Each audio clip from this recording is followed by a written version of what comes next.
La France s'honore, aujourd'hui, de graver de manière indélébile dans la pierre de son histoire nationale cette page de lumière dans la nuit de la Shoah.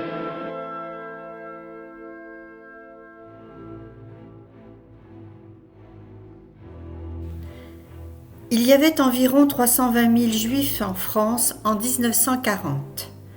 80 000 ont été déportés. 2 551 seulement sont revenus, et parmi ces derniers, aucun enfant.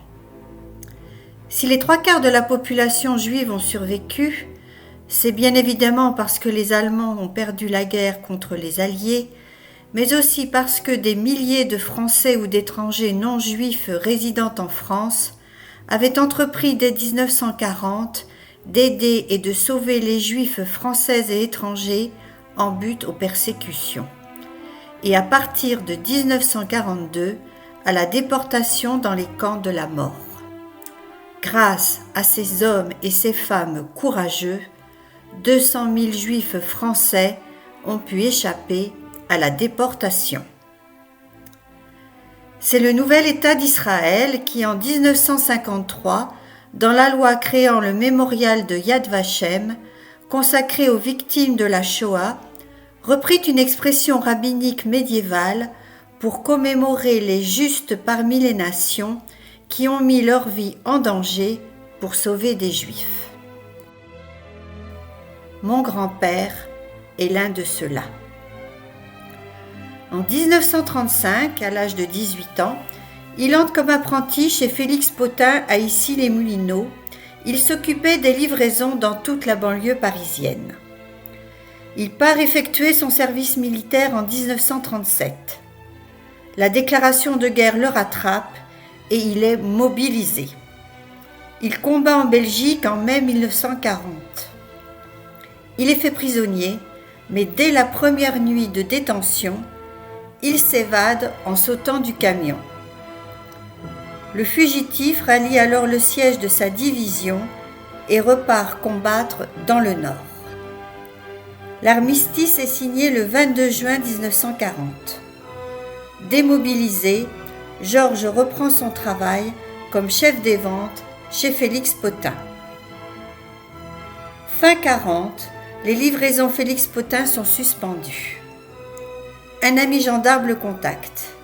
Il lui demande de cacher des gars recherchés par les polices françaises et allemandes dans l'entrepôt resté vide depuis la guerre. Parmi eux, des Juifs qui voulaient rejoindre le général de Gaulle à Londres ou passer la ligne de démarcation vers la zone libre. Ils restaient là entre 3 et 5 jours, le temps de les ravitailler et de leur fournir de faux papiers et de faux certificats de travail. En un an, ils sont une 60aine à être passés par l'entrepôt.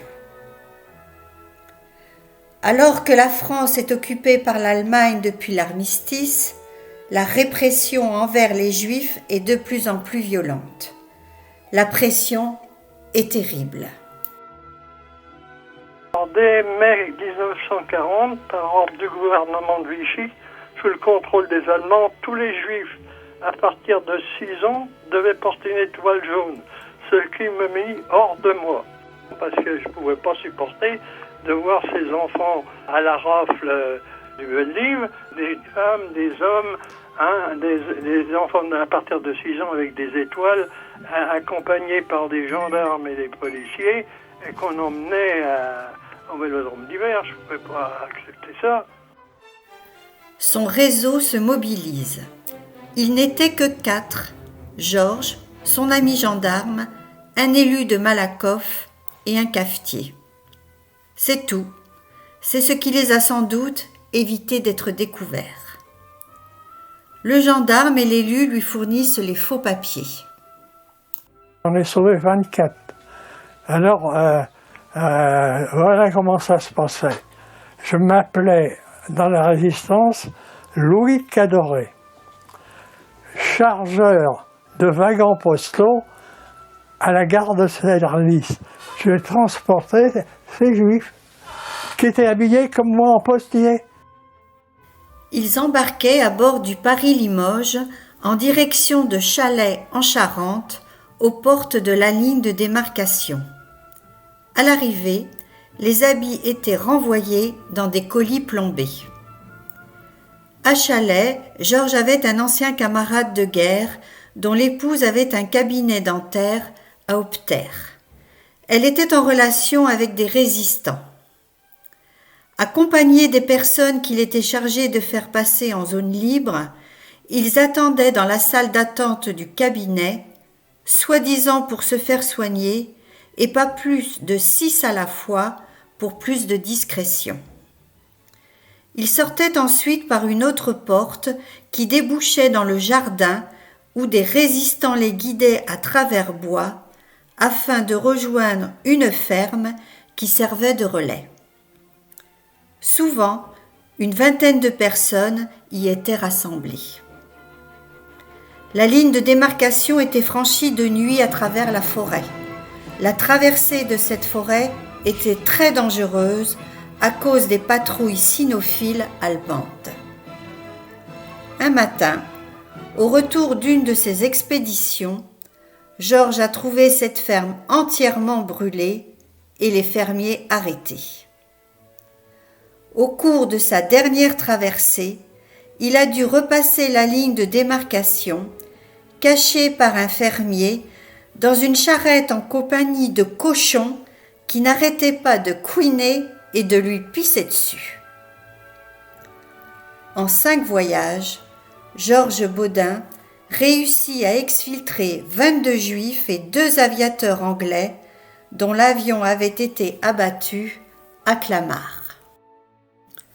Plusieurs fois recherché par les polices allemandes et françaises dans le cadre du STO, Georges Baudin parvient à se réfugier au Puy Notre-Dame dans le Maine-et-Loire, où il retrouve sa famille et des proches qui ignorent tout de ses activités de résistant qu'il poursuit avec son réseau jusqu'à la fin de la guerre. Il ne ménagera aucun effort pour sauver autant de personnes qu'il le pourra au péril de sa vie.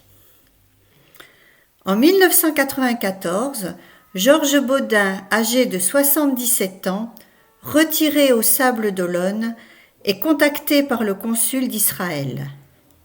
Ce dernier monte un dossier pour qu'il devienne juste parmi les nations. C'est une commission israélienne qui attribue le titre de juste parmi les nations au vu d'un dossier produit par des Juifs sauvés. Les personnes ainsi distinguées doivent avoir procuré, au risque conscient de leur vie, de celle de leurs proches et sans demande de contrepartie, une aide véritable à une ou plusieurs personnes juives en situation de danger. César Zarka, un de ceux qu'il a hébergé et emmené à Chalais avec sa femme, a fait cette démarche. J'étais étonné le premier parce que pour moi c'était naturel ce que j'avais fait. Je ne cherchais pas de récompense. L'ambassadeur d'Israël est venu ici à la mairie me remettre mon diplôme devant tous mes amis et mes enfants. Oh ben, j'étais très ému. Son nom sera honoré à tout jamais, gravé sur le mur des justes des nations au mémorial de Yad Vashem. Il se rend la même année à Jérusalem et dévoile la plaque à son nom sur le mont du Souvenir dans l'allée des Justes au mémorial de Yad Vashem. Il a été le seul du réseau à être honoré. Les 3 autres étaient décédés. Les noms des Justes parmi les nations de France sont également inscrits à Paris dans l'allée des Justes près du mémorial de la Shoah, rue Geoffroy-Lanier. Le 18 janvier 2007, le président de la République Jacques Chirac rend pour la première fois un hommage de la nation aux Justes de France, comme le lui a proposé un an plus tôt Simone Veil, présidente de la Fondation pour la mémoire de la Shoah. Jacques Chirac fait entrer au Panthéon ces femmes et ces hommes nommés justes parmi les nations, à qui les Juifs doivent la vie, et leur donne ainsi une place légitime auprès des grandes figures de notre pays. Cependant, le livre des justes ne sera jamais fermé, car nombreux sont ceux qui resteront anonymes faute de témoignages.